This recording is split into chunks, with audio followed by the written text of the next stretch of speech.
Oi gente, tudo bem? No vídeo de hoje eu vim compartilhar com vocês como foi o meu 6º semestre da faculdade de Psicologia.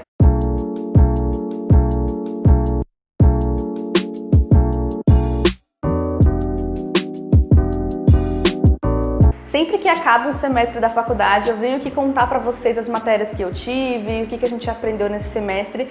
Por isso, se você é novo aqui no canal, se você não viu os outros vídeos dessa série, eu vou deixar um card aqui em cima com todos os vídeos para você assistir, tá bom? E se você gosta de temas de psicologia, quer que eu grave mais vídeos desse tipo, deixa o seu gostei aqui nesse vídeo, compartilha com seus amigos que também gostam desse assunto para eu saber, porque isso ajuda muito na divulgação do vídeo, no crescimento do canal, tá bom? Então vamos começar com a matéria de psicologia escolar. Essa matéria vem numa vertente da atuação do psicólogo dentro da escola e é muito legal porque quando você entra na faculdade você imagina o psicólogo clínico com seu consultório, no seu divã e você não tem muita noção sobre as outras áreas de atuação da psicologia. E ao longo do curso a gente tem várias matérias mostrando como é o trabalho do psicólogo em outras instituições. Nós tivemos um trabalho nessa matéria onde a gente teve que entrevistar algum psicólogo que trabalhasse numa escola. E aí a gente tinha que encontrar então uma escola onde tivesse um psicólogo e a gente tinha que entrevistar o psicólogo, o coordenador e algum professor dessa instituição. O que aconteceu foi que o nosso grupo não encontrou nenhuma escola, nem pública e nem particular, que tivesse um psicólogo no corpo docente. Acreditem ou não, é muito difícil encontrar escolas com psicólogo. Aqui, pelo menos a gente procurou, foi bem difícil. E aí a professora orientou que caso a gente não encontrasse uma escola que tivesse um psicólogo, a gente fizesse a entrevista com 2 professores e um coordenador. E foi isso que a gente fez, a gente entrevistou 2 professoras e a coordenadora de uma escola pública. E nessa entrevista a gente perguntava para elas como era a relação delas com os pais, com os alunos, quais eram as queixas que elas tinham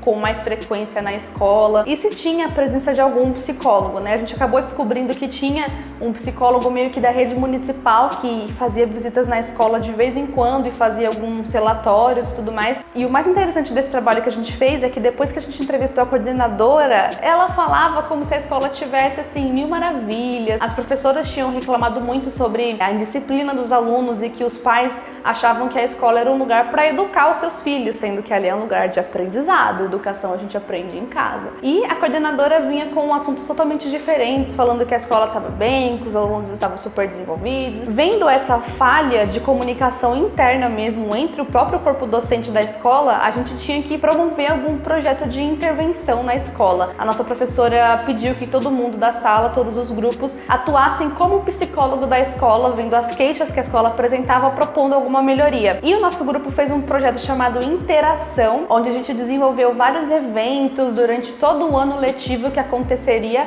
para promover a interação e o relacionamento entre pais, alunos, professores e coordenadores. A gente colocou no nosso trabalho também treinamentos para os professores, palestras entre pais e professores e alunos, dinâmicas grupais para estimular a mesma relação, para um se colocar no lugar do outro, para o professor ver que ele também pode aprender com o aluno. A gente teve que desenvolver um trabalho escrito e a gente fez uma apresentação em sala de aula contando como foi a nossa experiência. O mais bacana no final de tudo foi ver as experiências dos outros grupos com relação às entrevistas. Teve grupo que conseguiu entrevistar uma psicóloga e aí a gente vê como é difícil a atuação do psicólogo escolar, porque às vezes ele não tem autonomia, a área escolar é uma área que tem muita demanda e que requer bastante profissionais. E uma novidade nesse vídeo que eu vou contar pra vocês é a minha média final em todas as matérias, porque às vezes eu conto pra vocês como é que foi, mas e aí, né? Como é que foi o meu rendimento, assim? Eu já adianto que eu não sou a melhor aluna da sala, né? Eu trabalho, estudo, sou casada, né? Aquele monte de coisa. Então eu me dedico o que eu posso, sabe? Dou o meu máximo. E nessa matéria, a minha média foi de 8,3. A minha média que eu digo é somando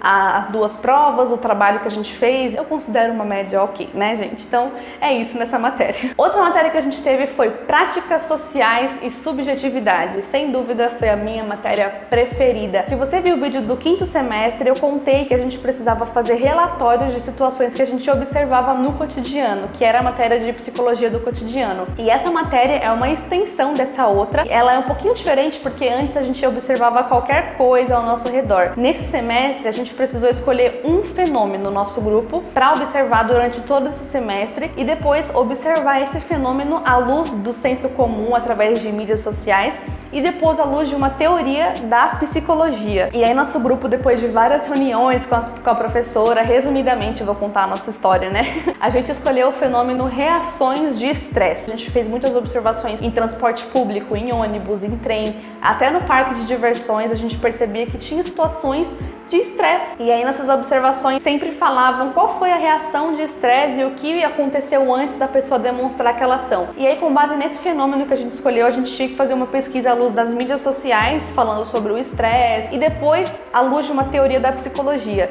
E aí, em conversa com a nossa professora, a gente escolheu observar o fenômeno reações de estresse a partir da teoria comportamental. Ou seja, a gente tinha que explicar o que era aquele fenômeno à luz da teoria. No caso da psicologia comportamental, é falar sobre estímulo, resposta, reforço, punição. Os principais livros que a gente usou no nosso relatório para embasar a teoria foi o Compreender o Behaviorismo, que é do William Ball, e o Ciência e Comportamento Humano, que é do Skinner. A gente pegava referências desses livros, os conceitos que eles usavam e falava no nosso relatório. Essa matéria é muito legal porque é prática pura, né? Você tem que estar atento ao que acontece ao seu redor para identificar uma reação de estresse. A minha média final dessa matéria foi 10, porque a professora, ela dá essa nota para todo mundo que cumpriu todos os passos certinho dos relatórios. A próxima matéria que eu tive foi Psicologia Organizacional do Trabalho. Essa matéria, se você trabalha em empresa como eu trabalho no RH ainda da empresa. E o RH é uma das áreas de atuação do psicólogo organizacional. E nessa matéria a gente aprendeu sobre recrutamento e seleção, treinamento e desenvolvimento, análise de competência. Nessa matéria a gente teve um trabalho com um estudo de caso. O professor apresentava diversas empresas pra gente e a gente escolheu uma que tinha uma falha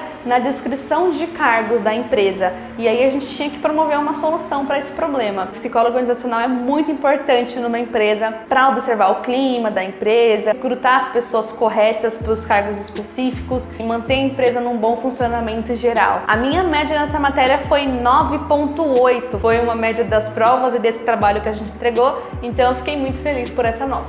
E o livro que a gente usou nessa matéria inteira foi o Gestão de Pessoas, que é do Chiavenato. Tá bom? Outra matéria que a gente teve foi Desdobramentos da Teoria Psicanalítica, ou seja, mais psicanálise, meus amigos. Dessa vez a gente não viu nada de Freud, a gente viu sobre Melanie Klein e Donald Winnicott. Duas teorias que eu gostei muito, apesar de achar as duas muito doidonas, mas Freud já é doidão, né? Então tudo que vem da psicanálise também é doidão como ele. A gente viu toda a teoria kleiniana, que fala da relação da mãe com o bebê, do seio bom, do seio mau. Gente, a mulher viajava assim num nível, né, que só a Melanie Klein mesmo poderia pensar nisso, no complexo de Édipo precoce, nessas coisas todas. Eu falo brincando, mas eu gostei muito da teoria dela. Eu achei muito legal o estilo de pensamento que ela teve. Falando em estilo de pensamento, um livro que a gente usou para estudar Melanie Klein é um livro chamado Estilo e Pensamento e um outro chamado Inveja e Gratidão também, que é da própria autora. Depois de Melanie Klein, no segundo bimestre, a gente viu o Winnicott, e aí vem toda a relação da mãe suficientemente boa e os conceitos de holding, handling, de falha básica. Claro que eu não concordo 100% com muitas coisas, mas eu gostei bastante, sabe? É uma linha da psicanálise que eu acho que eu me identifiquei. Vamos ver qual será a próxima, né? A minha média nessa matéria foi 8, mas o que eu acho que aconteceu nessa matéria é que eu sei muito mais do que a nota que tá no papel, sabe? Eu senti que na prova eu me embananei, porque a professora meio que faz umas questões meio doidonas assim, mas eu aprendi as teorias, eu tenho convicção de que eu absorvi o conteúdo, mas na hora da prova. A próxima matéria foi Técnicas Projetivas, outra matéria muito legal. E a gente aprendeu sobre dois testes, o HTP e o CAT. O HTP é o House Tree Person, ou Casa Árvore Pessoa, e é um teste muito bacana, onde o paciente precisa desenhar uma árvore, uma casa e uma pessoa, e aí você vai analisar diversos pontos nos 3 desenhos que ele fizer. A gente aprende como aplicar o teste, todas as orientações, o passo a passo do que o psicólogo deve falar, como ele deve orientar o paciente nos desenhos e também a interpretação desses desenhos. Muito bacana. E a gente também aprendeu aprendeu o CAT, que é o teste de apercepção infantil. A gente aprendeu o CAT com figuras de animais, então tem 10 pranchas com figuras de animais e cada prancha a gente pede para o paciente contar uma história sobre aquela prancha. Essa história precisa ter começo, meio e fim. Eu achei o CAT bem mais complexo do que o HTP, confesso. Essa matéria foi uma continuação de Rorschach, que a gente aprendeu no 5º semestre, então foi bem bacana. A minha média nessa matéria foi 8,3. Por último, a gente teve Psicologia e Políticas Públicas, onde a gente aprendeu sobre a atuação do psicólogo no âmbito da saúde, principalmente no SUS e no SUAS. A gente aprendeu muito sobre a criação das políticas públicas no Brasil, como se desenvolveu, como foi a criação do SUS e do SUAS, quais as demandas que tinham na época que eles surgiram.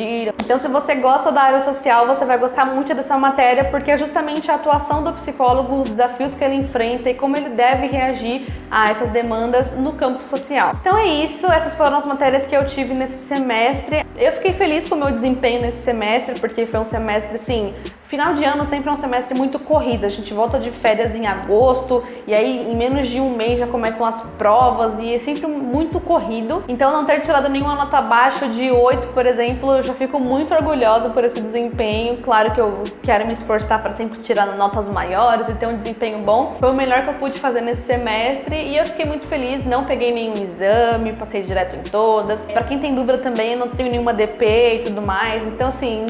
Ai, que bom, que venha o 4º ano de faculdade, gente, eu nem acredito. Só para adiantar para vocês, no próximo ano começam os estágios obrigatórios da faculdade. A gente tem 2 estágios, um que é feito durante a semana e um outro que é aos finais de semanas, quinzenalmente. Então eu tô super empolgada, nervosa, com medo, ansiosa, eu não sei como é que vai ser o ano que vem. Vou compartilhar com vocês a minha experiência quando chegar a hora. Se inscreva aqui no canal para você não perder os próximos vídeos. Comenta aqui embaixo se você já teve alguma dessas matérias, qual você mais ficou interessado em cursar. Me sigam lá no Instagram, eu sempre faço perguntas sobre a faculdade, o que vocês querem ver aqui no canal. E é isso, espero que vocês tenham gostado desse vídeo. Um grande beijo, fiquem com Deus e até o próximo vídeo.